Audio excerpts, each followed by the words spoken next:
Hi అండి. ఈరోజు పులిహోర గోంగూర పచ్చడి ఎలా చేయాలో చూపిస్తున్నాను. సమ్మర్ వచ్చేసింది కండి, పచ్చడి సీజన్ స్టార్ట్ అయిపోయింది. ఫస్ట్ ఏం చేయాలంటే ఎండుమిర్చిని తీసుకుని ముందు కొంచెం ఆయిల్ వేసుకుని దానిలో వేపుకోవాలండి. తర్వాత గోంగూర కూడా తీసుకుని దానిలో కూడా కొంచెం ఆయిల్ వేసి వేపుకోవాలండి. దీనికి కొలతలు ఏంటంటే కేజీ గోంగూరకి పావు కిలో చింతపండు, పావు కిలో ఎండుమిర్చి అండి.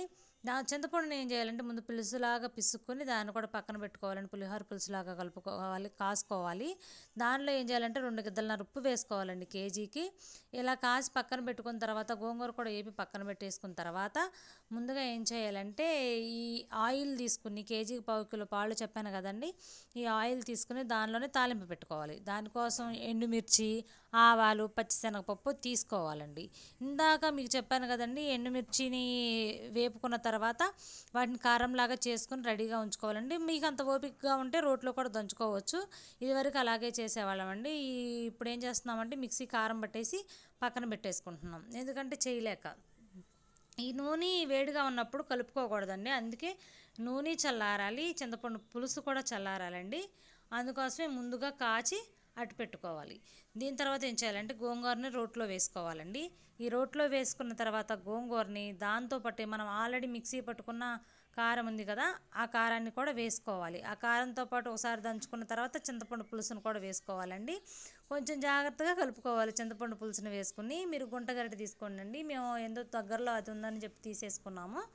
గుంటగరిటెతో అయితే మంచిగా వస్తుంది. అలా తీసుకున్న తర్వాత కొద్దిగా చింతపండు పులుసు వేసుకుంటూ తొక్కుకోవాలి.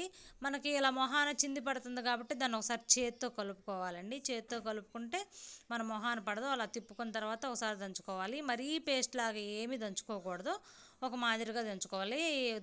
కొంచెం నోటికి ఆకులు తగిలేలాగా దంచుకోవాలండి.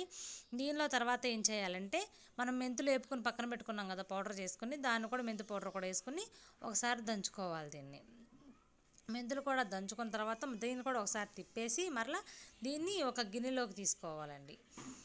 అలా గిన్నెలోకి తీసుకున్న తర్వాత దాన్ని అంటే మనం గిన్నె తీసుకున్నాం కదా, దానిలోకి తీసుకుని మరలా మనం ఆల్రెడీ చల్లార్చిన ఆయిల్ ఉంది కదండి, ఆ చల్లార్చిన ఆయిల్లో ఈ పచ్చడిని బాగా కలుపుకోవాలి. బాగా కలిపేసిన తర్వాత దీన్ని స్టోర్ చేసుకోవడం కోసం ఒక జాడీ తీసుకున్నామండి.